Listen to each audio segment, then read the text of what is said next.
On a Whim. Hello on a Whim listeners. And did I get that right that time, Grover? On a Whim, yeah. Hey. Yeah, excellent. It's episode 12 of season 2. So glad you're here today, listener, on this wonderful premiere night, which, as you know, is Tuesdays at 8 p.m. I'm your co-host, Paul Vella, and I'm joined today by your guest co-host for at least 2 more episodes, Grover Whimindie the Fourth. Hey, what's up? I'm taking the role of Jabari today, and next week, and last week, and the week before that. So Grover's been filling in for Jabari, who is the usual On a Whim co-host. How am I doing so far? You're on air. Yeah, you are doing a wonderful job, Grover. I always appreciate talking to you, with you. Don't lie to me You like talking that. at me. It's great. It's a good rapport. Jabari is on hiatus, but don't worry. He's still behind the scenes, editing and posting and handling, taking care of business. He'll be back. He'll be back someday. At least before the season finale. Oh, thank goodness. I hope he would be back for that. Oh yeah, you and me both. This is his show. It is, yes. It is, yes, correct. Also, doing work for us is Shadoe Trammell, our audio engineer. Thanks, Shadoe. Making sound good. Lucia Lee providing art. Thanks, Lucia. Yeah, and so that's the crew. Thanks, crew. And then you, listener, for tuning in. Thanks, listener. It's like PBS, right? Where before the TV starts. To listeners like you. Exactly. Yeah, it's yeah. I remember being however old I was watching shows on PBS and having to listen to that. I remember being 29. No, I'm just kidding. I remember being 29 too. That was a fun time. Uh-huh. Yeah. The roaring 20s and the end of our 20s, our early 30s are off to a great start. But I'm sure we can make a comeback. I don't know what you're talking about. It's been going fantastic. Well, okay. I haven't left my house in days. It's just the way you like it. Yeah. Yeah, Grover's at his happiest when he's in his nerd cave for hours on end. It becomes my spare bedroom whenever I visit. The only human I've seen today was when I went and picked up my Mexican food for lunch and dinner. That was it. And you want to keep it that way. I want to keep it that way. Yeah, exactly. Speaking of human interaction, something me and Grover were able to, since we've been friends since high school, right? Yeah. We have a lot of inside jokes and a lot of just history together, right? But something we bonded over was we both became admin of our respective gaming community squads. Yeah. We would share war stories. We would share war stories. We're going to share some war stories tonight, I'm sure. Yeah. We'll share some more stories tonight for sure. Yes. We're gonna talk about our experiences within our communities, right? In the past couple communities, about communities and Pokemon and toxicity and just gamers in general, right? When devs don't do something right. But let's talk about drama that comes from player generated drama, right? Nothing the dev can say or do that can make this better. Player run community drama. Exactly. Yeah. Grover, do you want to share what your first encounter of player drama that you encountered within your guild? Sure. So back in the 2000s, which, geez, that's 20 years ago, I played Final Fantasy 11 a lot. Final Fantasy 11 was one of my first. That was what Skyrim is to people. That was what Final Fantasy 11 was to me. That was my first time playing into like this big, expansive world, right, with real people running around. In the days of AOL dial-up, PS2 could barely go online. I had a modem Ethernet cable running from my PS2 through the whole house. My dad hated it to the modem because there was no Wi-Fi, right? PS2 didn't have Wi-Fi. Yeah, there was no such thing as Wi-Fi, right? Yeah. So there was this we went to Fry's Electronics, rest in peace, and we bought this long Ethernet cable, like 100 feet Ethernet cable, to go through the whole house, and it was ugly, but that's how I played Final Fantasy 11. Okay, so that's that. So over the course of those 7 years, I made a guild, and they're called Link Shells. And I would just shout in town, inviting anybody and everybody I could see into this link shell. And we became one of the biggest link shells on Garuda server. I think maybe like the third or fourth biggest link shell. And there's just all these people, and I'm 13, 14. I don't know how to lead any of I don't know how to control this group of people, right? And this was way before the days of not. You don't talk about politics. You don't talk about this. Now I know that now, but back then anything went. There would be all these constant arguments and constant, butting heads and people getting into online relationships. It was really, really weird. It was a strange time. Anyway, one of the first stories that I had was we were like 100 people. 100 people total, but there would be like 20 or 30 people online at any given time. And all of a sudden, people start getting kicked randomly. And due to the nature of the game, you couldn't tell who's getting kicked. They would just send me tells like, hey, did I do something wrong? I was just kicked out. I was like, who kicked you out? And I had a habit of just like giving everybody officer. It felt like a pyramid scheme because the officers would just like invite a bunch of people, right? And and then they would invite people and they would invite people. And it just became this like huge guild, right? But people were getting kicked for no reason. And because of the amount of officers, I couldn't tell who was doing it. And then one day we kind of narrowed it down to this guy. His name was Tumor. And Tumor was like, he was this high level healer. And I guess he was going through like either a power trip or something important in his life. I don't know. He didn't really say, but I had finally gotten it to where like it was just him online. He was the only officer online and people were getting kicked. So I was like, okay, it has to be him. But I didn't have exact proof. So we're like, okay, we're thinking it's you. So we're going to kick you out. And he's like, yep, it was me. It was all me. I didn't care. And good luck. I would have gotten away with too. I would have, if it wasn't for you meddling admins. Yeah. And it stopped after that. But man, and then there was also some times where like people would just talk, Bush was president then and people hated Bush. I missed that president. Yeah. Yeah. Well, yeah. And, it would just be like nonstop, like all these political arguments. I didn't know how to stop it. Yeah. So that was the Final Fantasy 11 drama that I really remember. Before I go into my next game, did you have any from like when you were? So my role as an admin, I started as an admin.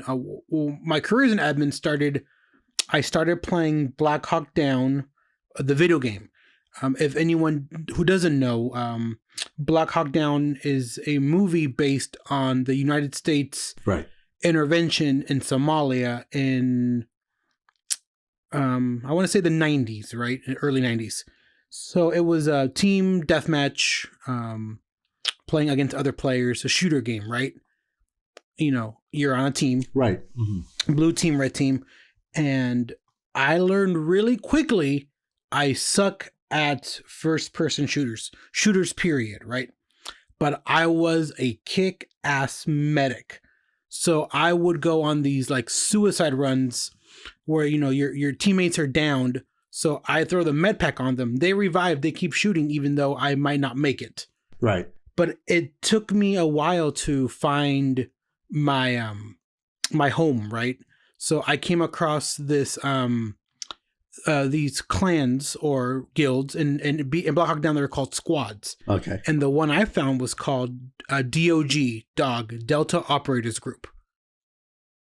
And when I joined up, I would play this game so much. Yeah. I would from the time I finished my homework all the way through. Whoa! You did your homework? I didn't even do any of my. During my time of Final Fantasy 11, I didn't do my homework. I used that game to escape, and that's probably one of my biggest regrets because I was using it to get through some hard times, like when I was being bullied in middle school. So I used Final Fantasy 11 to get through a lot of that. And I was like, they don't care about me. Why should I do my homework? And that kind of continued into high school. But in high school, I knew that my grades were important, so I would do my homework during first period. Yeah, they probably scared you enough about failing high school. Well, I wanted to go to college. But yeah, I was the quintessential AP honors kid. Yeah. So that and my mom was on me like white on rice. So I made sure to do my homework first and studied. But then I got to play for more hours than I care to admit. You have calculators, and But yeah, they said you never have your calculator. But Mari says that was a lie. The lie detector test determined. But yeah, I would jump in and play, and when I was playing, I was still the admin or the recruiters of this squad. Mm-hmm. Asked me if I would like to be part of the group, right? The squad. So I went through a recruiting period, and I kept playing, this is around the time where I should have realized I'm an extrovert because I thoroughly enjoyed conversations on TeamSpeak and other people. I was the opposite. TeamSpeak, let's do Ventrilo. No. I wanted to get one of those voice changer things so I would sound like So you would sound like Deep Throat from the next sound papers. like this or something, Sound like you're from old time radio. Old time radio. Yeah. But because of how involved I was and having nothing but time,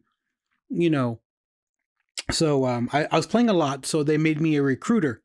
Those adults were crazy. I could not imagine giving a 13-year-old access to like anything in the guild. I just wouldn't trust them. Yeah, but it was true. I wouldn't either, but it was online, right? For, you don't tell your age, you don't tell, where you're from or anything like that. Yeah. Uh-huh. But they, as far as they knew, I was somebody else. But here I am, a 14-year-old as a recruiter. And they made a couple other guys recruiter too. So there's 3 of us and me 2 other people, probably my contemporaries around my age. Sure. So I asked, who do we report to? Who do we give our who we're recruiting and who we're putting to? So I asked admin and I said, can I put this to a squad vote? Which one of us, which of the 3 of us would be like the chief recruiter, right? Who would be in charge of us? Yeah. And gathering everything and collecting everything. Yeah. And submit it to the admin, right? So, who's going to be in charge of these 3, the 3 stooges? And I think 8 people voted for me, 7 voted for one guy, and then maybe the third guy got like 1 or 2 votes. So they gave it to me, and I little did I know there were other recruiters prior before me who were, for whatever reason, they were on hiatus. And just to preface, I did this with admin permission, right? So this recruiter came back from hiatus and he was talking some mad crap about me. Who does this kid think he is? Oh no. This and that, and just bad mouthing me up and down. In the forums we were in, it was PHP forums, and you could change your title, your squad handle, right? And then he changed his to OG recruiter. Probably just, I thought out of spite towards me, right? Because I became the chief recruiter, right? So I would go to the admin team and I asked, what do I do about this? And they're like, well, he wasn't playing. You are. You're here now. Boot him. And I'm like, okay, copy that. Oh. So I kept putting more time in, rising through the ranks. I kept being recruited, but I became a moderator, and I eventually became an admin of this squad. Mm-hmm. And I do recall there being a lot of drama, politics, but the biggest thing I remember, I think I was still a mod at the time, a chief recruiter and a mod, and it came out that the admin were all related to each other. They were all family. Oh, right. The founder was, the founder, his wife, daughter, sons. They were all admin, brother-in-law, whatever, right? Family. Except you. Me and a few others. Oh. Some other people weren't. That's what do they call that when the companies do that? There's a term for it. Nepotism. Nepotism. Yeah. Yeah. But it would make sense, how would you give this, like, quote unquote, untold power to random 14-year-olds? You're going to give it to your family members. That just makes more sense, right? Yeah. So I remember when this came out, it was like a bombshell, right? And the squad had this, it was just split. There were some people that felt they were betrayed, they were fooled, bamboozled. They're gonna go over and make their own squad with blackjack and hookers.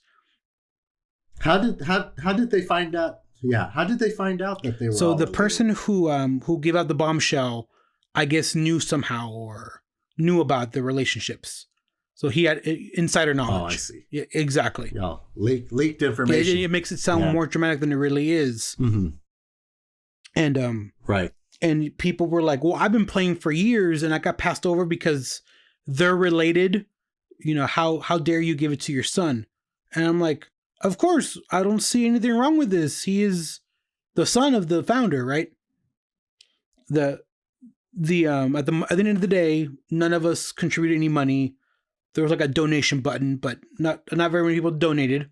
And you have the right to leave. So if you don't like it, yeah, exactly, you have the right to leave. So that was really fun to navigate. I remember going to the other squad's forums, and I remember how much crap they were all talking, how bitter, how resentful they were. But yeah, I realized. So just remind me, Grover, how did we find out that we were both guild leaders? How did that come up?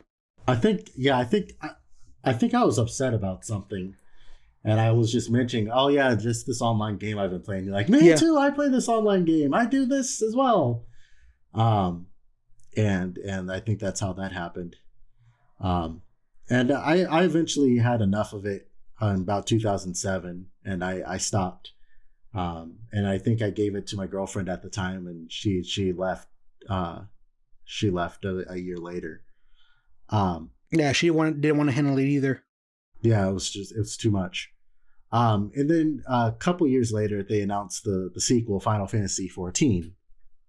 And I was like, okay, I'll invite all the people I played with back then, and the people I've played with from other games and stuff like that. And we made a new one, and it's called Viva, and it's still around today. And I led that for the first 6 years of Final Fantasy 14. So from 2000 to 2016. And man, there was all kinds of drama. There was people that there was an in-game wedding between two members.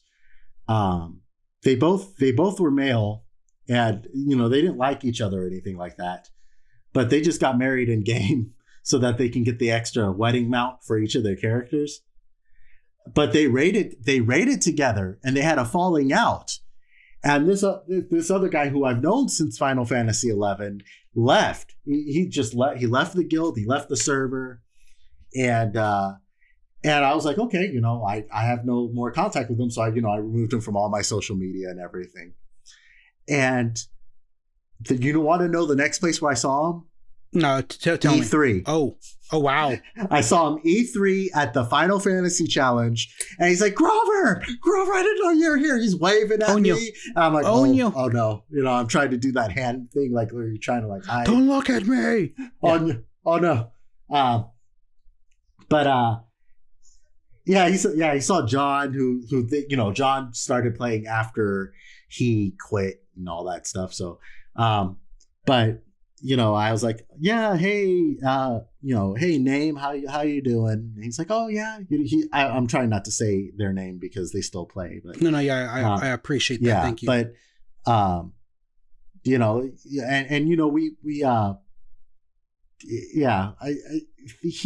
they left over something petty in a raid, and the way Final Fantasy operates is when they release new content, the older content becomes easier. So it's like the thing that they fought for and ended friendship, they got in-game divorced over it. I beat it solo like 2 years later, and this is like an 8-man raid, right? I beat it by myself a couple years later. So I just thought that was pretty funny.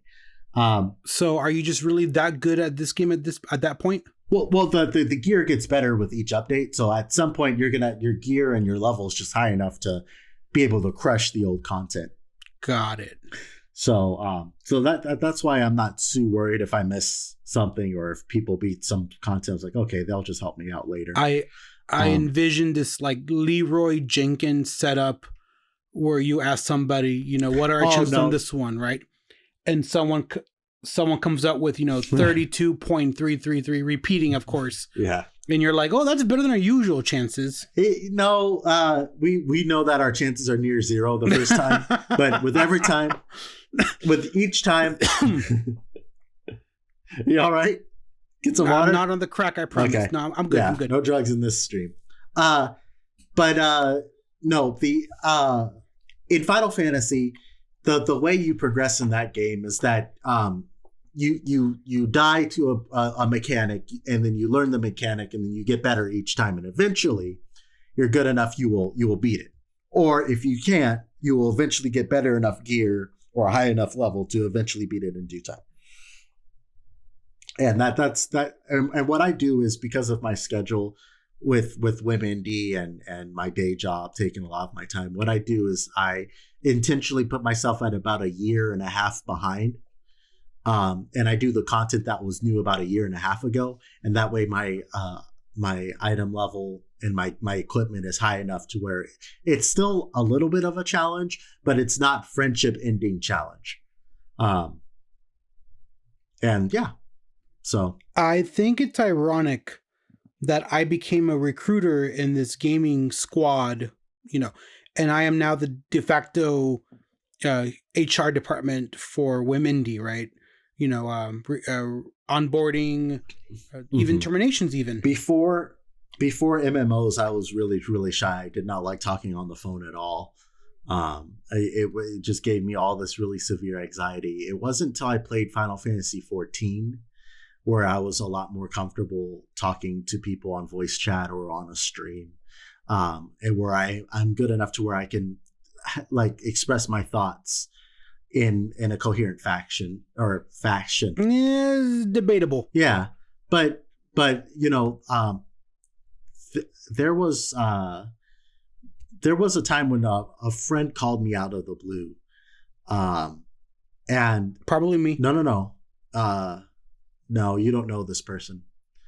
And they did it to troll me. And I know they did it to troll me because I told them I didn't like talking on the phone. And they were asking me all these complicated questions on the fly, and I didn't know the answers to them. And I just really kind of shut down on the phone, and like they made fun of me for it for a while. I'm sorry, that's unfortunate. Well, no, it's fine. They had a lot of problems. Got it. Anyway. Like who gets a kick out of doing that? Calling somebody and then kind of just grilling them in real time. Yeah, job recruiters. Telemarketers. Yeah, fair enough. But I'm much more comfortable communicating like this now than I used to be. I'm kind of happy you brought that up, because in my experience in my squad, guild, and even Whimindie, working with the public, all that has really prepared me to work with dramatic people. Yeah. I don't know how you feel about dramatic people, but in my case, I've had to deal with it. That's kind of why I thought about this topic, because I had to deal with it recently too. You did. Go ahead. For me personally, I have a very low tolerance for dramatic people. Maybe because I was a recruiter, moderator, job, and now working with the public for all these years. I think that's why all the women like you, Paul. Yeah, because I'm low drama. Yeah, you're low drama, low maintenance. You just like, I'm gonna handle it, and this is the business. Sure, why not? Mm-hmm. But whenever drama comes to me, studio or otherwise, right? If at the studio, if it gets to me, it's in my opinion gone so far. Yeah, me having to step in, it's already escalated. Yeah, we've had a couple of people way just too far, and you're just like, and they're like, "Good luck, Paul," and you're like, "All right," and then you're like cracking your knuckles. Yeah, cracked neck, the whole thing. Yeah, yeah, and you're like, "All right, we're going to war," and then you go in. We'll do it live. We're going live. Yeah. So let me ask you this. So how I deal with dramatic people first, right? I do the circle, right? I hear what's going on, and I give them the options, right?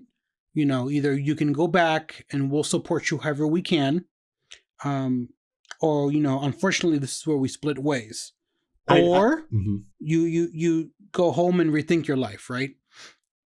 Yeah. And some people are going to say, well, that's not going to help, but that won't help. Yeah. But in that moment, in my opinion, right, there's only so much you can do, right? You can, again, give them their options. You're firm, you're fair about it. And then, so what are your thoughts on that? How would you do it differently? Mm-hmm. What I do is the problems that I've had to deal with both in Final Fantasy 11 and Final Fantasy 14 is that a lot of people will say anything that they can to get you on their side. Whether or not it's the truth or not is irrelevant to them. They just want to say, okay, the admin's on my side. Good. This is what happened. And it's happened to me enough times to where like I've made the wrong decision or something like that. I was like, okay, give me the chat logs, take a screenshot. I don't want copy and paste because you can edit copy and paste. I want to see like a full screen chat log of what happened from both people, just to make sure they didn't doctor it or anything, right? And I see what lines up and what people said, and then I make my own decision off of that. Sometimes you have to find out. So a lot of it is that you have to find out where people are coming from, too, right? A lot of problems people treat as black and white problems, but there's a lot of context that people may either don't know about and they jump to the wrong conclusions, or something like that. One of the recent, even though I'm no longer guild leader, I still help the new guild leader solve certain issues. And one of the biggest problems we've had recently was there was a longtime friend of mine from Final Fantasy 11. And we played Final Fantasy 14, and we had this long-standing, no, we don't talk about, the whole Black Panther. We don't talk about that here. We don't talk about politics. We don't talk about religion. We just talk about the game and doing content together. And then that's just how it is. But me and one of my friends, we were playing, and this person hops in, and we were just happening to talk about the mass, right? Mass mandates and things like that, right?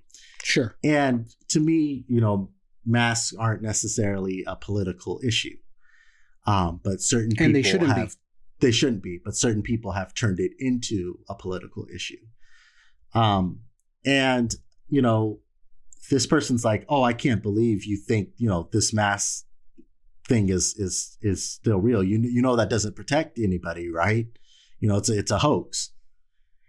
And at first, me knowing this guy, I thought he was being sarcastic. I was like, oh, okay, yeah, haha, you're really funny, And then I realized he was being, it took me maybe a little bit longer than I should have, but and then I realized he was being serious.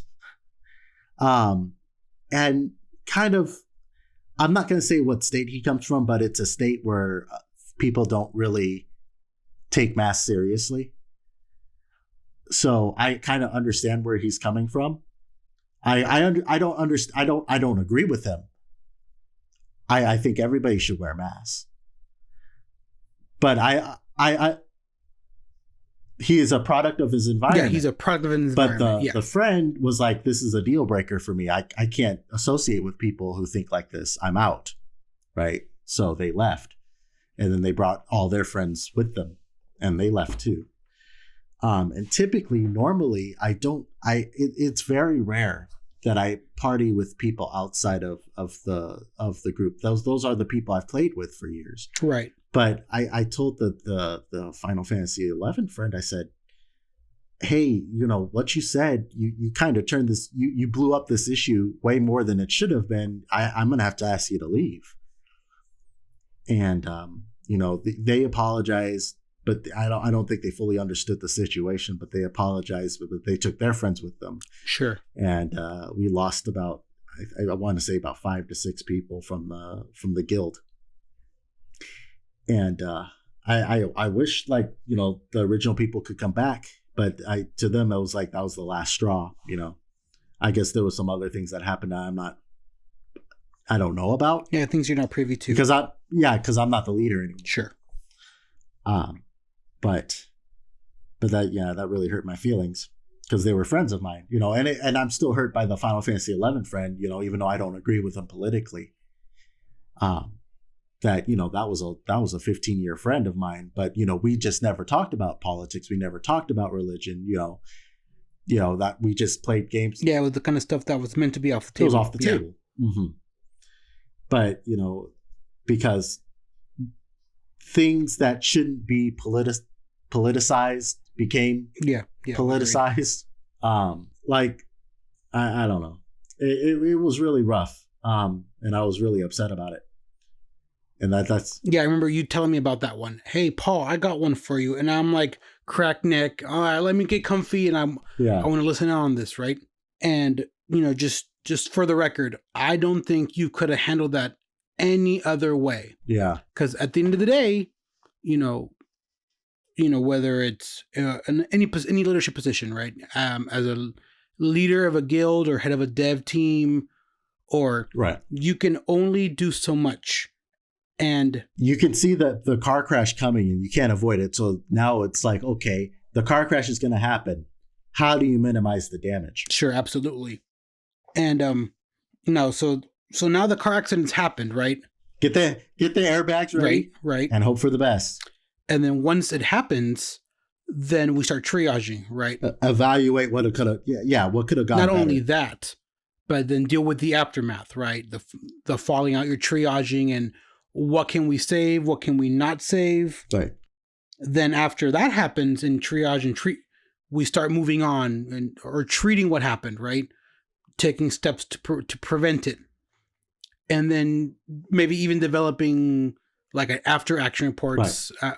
At Whimindie, we had something like that happen. I had to draft up a after action report, an incident report. Oh yeah. I remember. Yeah. So I had to look into what caused this to happen. I legitimately needed like 10 seconds to remember what you were talking about. I was like, that didn't happen. Oh yeah. Yep. It happened. That was 10 years ago now. Literally 10 years ago. Yeah. Mm-hmm. Because I compiled as much as I could from our end. Right. Unfortunately, the person that this occurred with was not as available to provide their account of events. I reached out to them and they never responded. So, I mean, it was what it was. Yeah, that was there was a lot of problems, right? And I hate to quote a former president, but there was a lot of problems from both sides on that particular issue. With the studio issue, there was with this game that fell through. There was we did not have standards in place for the studio, right? In one of the previous episodes, I talked about how we just did anything willy-nilly. We would come in and say, hey, we're going to work on this today. We're going to work on this today. and there was no reporting, there was no tasks being handed out, and he did not like that lack of structure, if you will. And with that lack of structure and that whole willy-nilly just diving in and working on stuff, doesn't lend well when you have a client waiting on a game and they want progress updates. So if we had done what we do now, I think it would have been great, because we have, Trellos and hacking plans and task management softwares and Slack and things like that, where we can clearly communicate what's going on. And that's what I feel made our Kickstarter so successful in terms of keeping people updated every month on every first of the month. I constantly have a list of tasks that were done. I can reference those tasks. I can get those hard assets out, and I say, hey, this is exactly what we've been working on. Right. But back then we didn't have any of that. So, at first it was like, oh, he did things wrong. It was him. But, after seeing how well we have advanced and how well we're doing things now, I can see where we really messed up on our share of things. Yeah. But that's the and hindsight is always 2020, right? We have that. We saw that we could have, using what we know now, we'd see that car crash coming, right? Right. So we would go about it a completely different way. We have that benefit, right? Right. I mean, in this year it's hindsight 2021, but you see what I did there? I made it funny. But it's unfortunate. That's what it takes sometimes to realize some people you can't rationalize, you can't reason with. And I'm going to sound very bad for saying this as a professional counselor, right? Some people you can't work, you can't quote unquote save. Well, they have to want to change, right? That isn't that what you're taught? That is very much what it is, yes. If someone is unwilling to accept the feedback and then the commentary, and they're unwilling to change, right, then therapy is not going to help them. Counseling is not going to help them. If they're a difficult person because of just that's who they are, that's in the long run, it's probably better for everyone's mental health and team morale to let that person go. Essentially let the car crash happen sooner. Or cut the limb off, or, whatever it is. Right, but you have to have that conversation sooner, right? You can't avoid it. You're just putting off exactly. the inevitable. So it's a shame it had to happen, but fortunately we've learned from that, and we've have been able to take that experience and incorporate it into our life experiences. Now, now we're a little bit older, a little bit more gray hair, we can make better decisions, right? Well, I mean, aside from your students, right? Because that's your job. But I mean, do you feel like as an adult, you have a lot less tolerance for bullcrap? Yeah, I have a very low tolerance for bullcrap. Yeah. Yeah. Yeah. But I mean, with your students, it's understandable. That's your job. You have to listen to them, that you have to solve these problems. But, these are full grown adults. We had made a joke as like, you're trying to psychoanalyze somebody, but they're 30.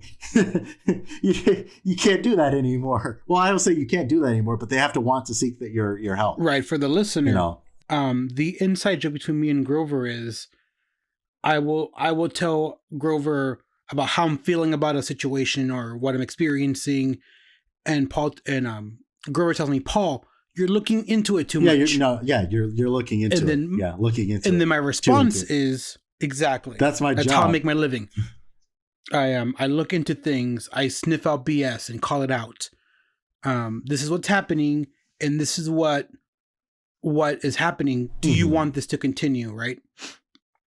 So should I keep that up? I don't know. It's my day job. It's what I went to school for, but it's something part of life. I think drama is unavoidable. I think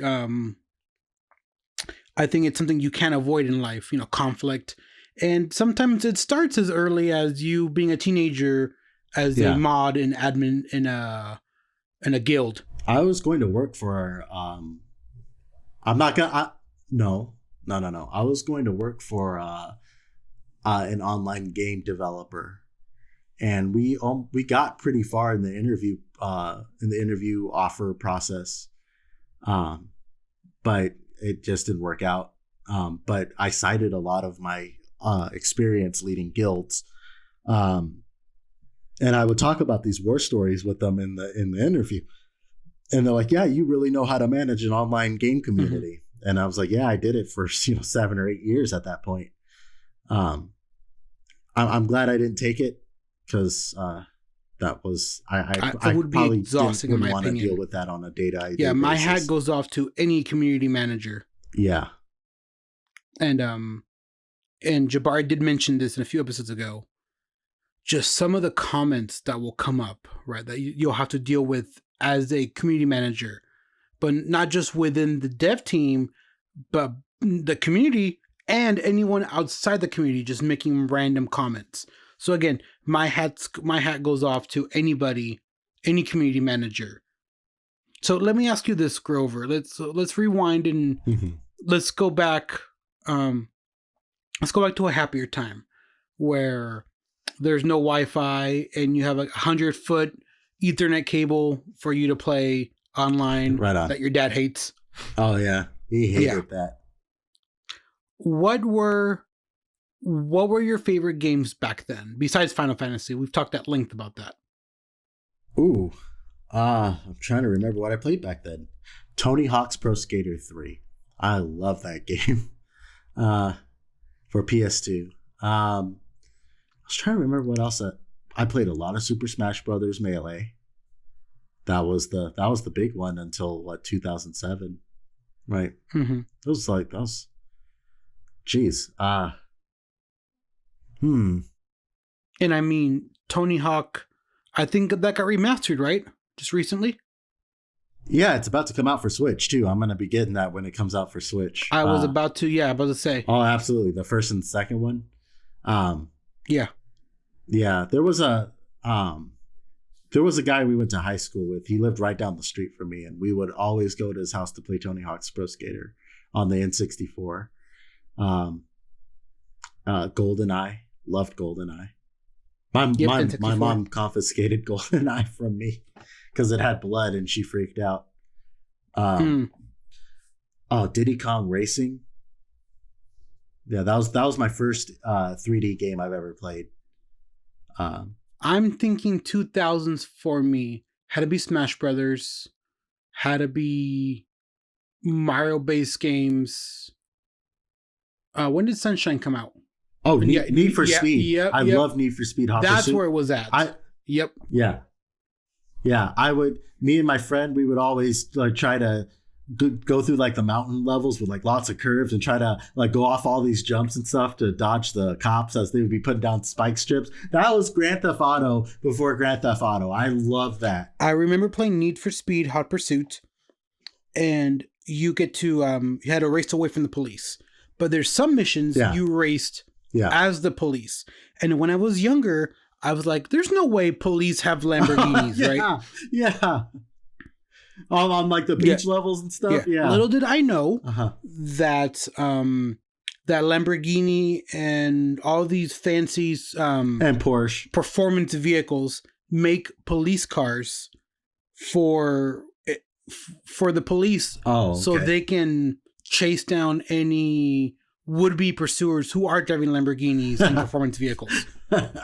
So what they do, I didn't know that. I thought they were just signing a deal with EA to have our brand of cars are in your game. The licensing agreements, right? No, but it goes beyond that. So Lamborghini makes a police car that sits outside. The Italian police park the car right outside the freeway and just sits there, and the police are just like, "Come on, make my day! I'm itching to drive this thing," right? So it's something preventative. That's pretty cool. I didn't know that. I legit didn't know that. Yeah, it's a good knowledge, right? So let me ask you this, Grover. Mhm. What game would you love to see remastered from that era? Hold on. There's going to be a little bit of silence. I had them No, written yeah, down. I bet you did. Okay. So they actually just remastered Need for Speed Hot Pursuit. And I'm going to get it for the Switch. It's on my wish list. But the one of the games I didn't mention, Legend of Dragoon. It was a PlayStation 1 game that came out, I want to say 1998 or 1999. And it was they saw the success from Final Fantasy VII, and Sony didn't want to have to pay Square, so they made their own role playing game. But it was very inspired by Final Fantasy, and it had some really good music. And people have been asking for a Legend of Dragoon remaster for years, but it would be an expensive undertaking because the game was very niche. It didn't sell very well, but it was popular enough for them to re-release it on PS3 and get to like the top of the charts for like a month. But yeah, Legend of Dragoon. A little bit before the 2000s, but I mentioned this. I don't know if I mentioned it in this stream or maybe an earlier episode, but Zombies Ate My Neighbors.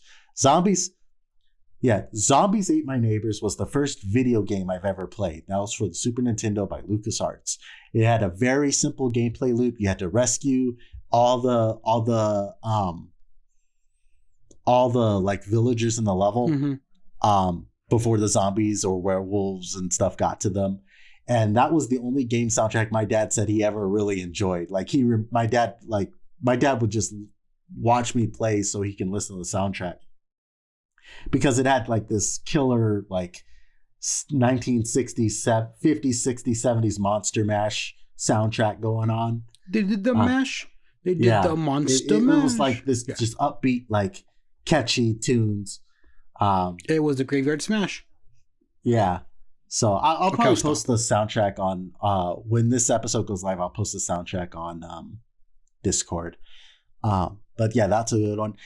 Something a little bit more recent than that, like 2000s GameCube era, Sonic Adventure 2. I've never beaten the original Sonic Adventure 2. I know I rented it over and over again for GameCube. And I would love to see that on the Switch, a Sonic Adventure 2 remastered. Something in me feels like that it won't be as good as I remember. But I just felt like that was kind of the pinnacle of Sonic before he started going downhill. How far downhill did he go? How far down that deep that hole go? So at E3, the E3s are kind of mixing themselves together. 2 or 3 years ago, maybe 3 years ago, they showed off Sonic Forces. I want to say Sonic. It was either Sonic Forces or Sonic Boom. Sonic Boom. I don't know. A Sonic fan's probably going to kill me for getting them mixed up.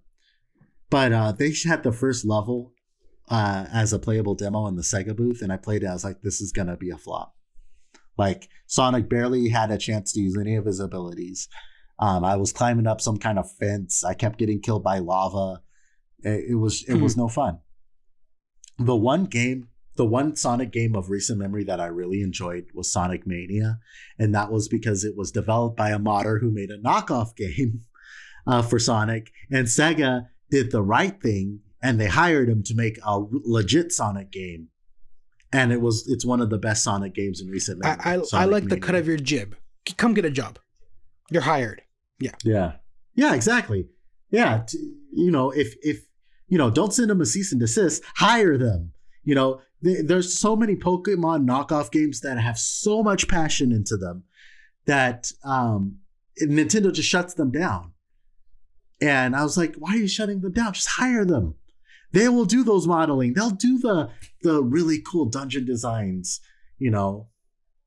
But I feel like the companies and developers go the wrong way in saying just, rather than saying no, like you said, I like the way you think. Join me. Yeah, be one with the dark side of the Force. I legit hope Sega does that with 3D. Their 3D Sonic games too. They find somebody who loved modding Sonic Adventure or something like that may help them make really good 3D games for once. I mean, our Stratic for critics for Whimindie, we bring them in as testers. Yeah. Oh yeah, yeah. My first encounter with I'm just gonna say his name, John, was he told me my game sucked, and I said that's great, make it better, and he did. Yeah, he's gone on record of saying that that was the first time someone told him he could make it better, so that's why he signed up. Yeah, people typically go on the defensive when they say, you know, their stuff is terrible. But I was just like, okay, cool. What would you do to make it better? You know, take my challenge. I know Matt's biggest fan, Wushin Snake. Wushin Snake, We're gonna bring her on board as an alpha tester, right? Alpha tester, yep. Yeah. Yeah, because her passion and her dedication, how much fun, you know, she has playing the game. Yeah, she was streaming late last night. Well, maybe not late last night by the time this airs, but she was streaming and she was just trying to find cats. It's like, where are these cats? I'm like, I don't know. I'm sorry. we don't. Yeah, I think we were asleep by the time I was asleep by then. Yeah. Yeah, she started streaming at midnight or something. Yeah, I was out gone by then. I was on my way to sleep.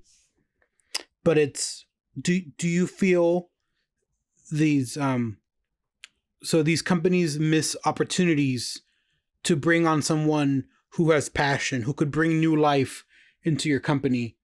But what do you think that is? Why do you think that is? Why they are so reluctant to bring someone on board? Ego. Is it ego? Oh, absolutely. There's a lot of developers. Square Enix had this problem for a long time. It's like, we know how to make games, and you don't tell us that our game sucks. We're going to release it as it is, and you're going to like it. And that's how the first Final Fantasy 14 flopped. Final Fantasy 13 was released like this too. They were just like, they're just trying to get something out. And it was so bad they had to throw a meteor at it. They had to throw a meteor at it. Mm-hmm. And but they when they threw the meteor at it, you know, on the back end, right? A lot of the developer teams got switched around. They brought in a lot of younger talent that were really passionate, that grew up playing the games, and were passionate about the series. They put those people into leadership positions as opposed to the people that are just they were worn out, or they might have been too old to deal with the new console generations, right? So they brought in fresh blood to revitalize the franchise, and it's been doing pretty well ever since then. The new games have been doing pretty well. So let me ask you this. Sure. And I don't want to tip our hand here at Whimindie, how we recruit and how we hire and whatnot, right? Would you take someone who is not so technically savvy, mm-hmm. but they're willing to learn and they have passion, mm-hmm. over someone who is very technically knowledgeable, but the a lot of the ins and outs of a particular game engine or something, but their attitude is, hey, I'm just here to work, man. Mm-hmm. You know, I'm gonna come in at 9 and end at 5. What would you think? What would you think? I think that it's not so cut and dry, right? I believe that you can do good work and still be out by 5 o'clock. That's one.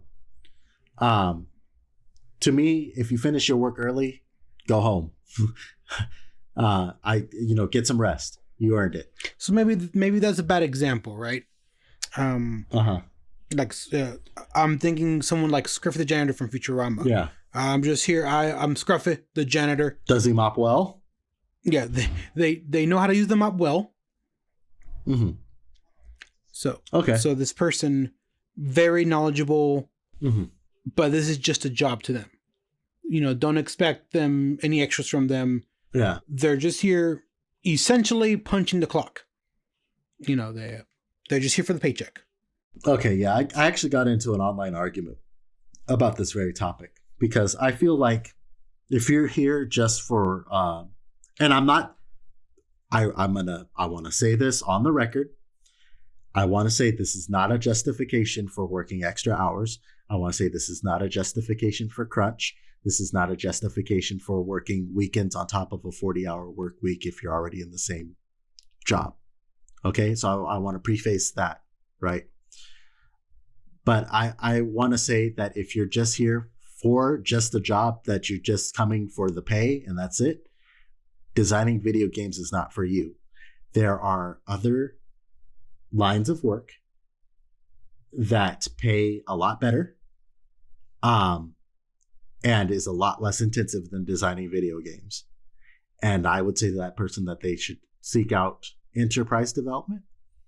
They should seek out traditional software development, or traditional projects. That way they can get way more money for what they're working for. Because in the video game, the more creative you get, the less pay that you get. Okay, so that's that.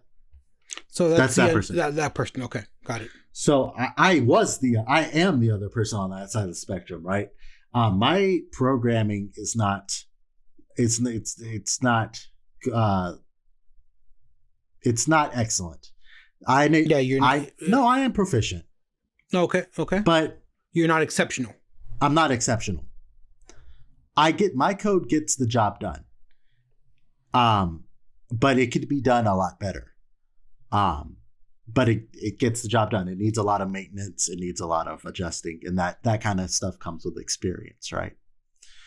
But if I were to meet somebody that is like how I am in college, where I was like a poor coder, but I had the design down, what I would have them do is I would have them use software that they're comfortable with to come up with a prototype, or I would give them some graph paper and I say, how would you map this on paper? And have them and judge them by their designs on paper, because sometimes you can't see how well a game design is by just seeing how their ability to code. But they have to have enough of ability to code to know what's feasible or not, right? We can't build Skyrim. We can't build The Witcher, right? We can't build Cyberpunk. We don't have. Well, I mean, no. Even CD Projekt Red couldn't build Cyberpunk.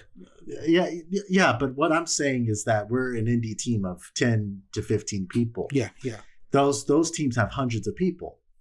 So if you're designing something on paper that you can see our team and we clearly can't do that, then that means that you might need more training. But if you can see like, hey, we can design RPG Maker dungeons or Game Maker Studio dungeons, and you may not know Game Maker Studio or RPG Maker, but you know how to draw a dungeon out by hand, that where a good save point would go, where the line where we would have to trigger the cutscene, right? So that wouldn't mess with like existing battles or things like that. Yeah, I would take them on to design things on paper, and I have. There's one of our mappers we brought on. Mm-hmm. He doesn't know any traditional coding, but he knows how to make maps really well. So I have him do the maps and the designs. He sends it back to me. I put the coding in, and that works out pretty well for us. And then he also does art. So. But I think that if they're willing to learn, I'd be much more willing to work with that person, and kind of put them where their strengths are. I think you're really good at that. You're really good at finding out what someone is really good at, and putting them to work on that, their niche, right? And to bring him back around, right? You were meant for this kind of position, this kind of role. I'll say this again on the record. People do gravitate towards you, right? They feel your leadership style is very validating, and it's true. That's who you are as a leader. As being your fellow co-owner of Whimindie, initially what you brought me on board to make sure I, cross T's, dot I's, right? Yeah, everything was covered. Right. But working alongside you for all these years, seeing your leadership style, people really respond to it. And I trust you to handle things, but I do know when you can no longer handle something, you do bring it back to me. Yeah, before it gets into a real life drama. Exactly. Yeah. That's how we roll at Whimindie. So, listeners, I hope you enjoyed our trip down nostalgia lane as guild leaders and studios and how we've actually grown up into be leaders of an independent company and how we're leaders in our respective professions. So this has been the On a Whim podcast. Remember, it premieres Tuesdays at 8 p.m. every Tuesday Pacific time. Yeah, every Tuesday, not every night. You want to retake that? No, we're fine. We're fine. But think about it. If you can have a premiere every night, as long as it's on Tuesday night, the podcast channel of your choice, or later. Yeah, we'll be fine. Paul's okay. Paul's gonna be all right. But Paul's not. Paul's not human. But Paul likes talking in third person. Exactly. So, wherever you listen to podcasts, make sure to give us a rating, comment, subscribe, leave feedback. 8.7, too much commentary, whatever you want to put. 7.8. 7.8, exactly. But listener, thank you so much for tuning in. No, that's true. I've been Paul Vella. This is Grover. And we've been the On the Whim podcast. Y'all keep it nerdy. Bye for now.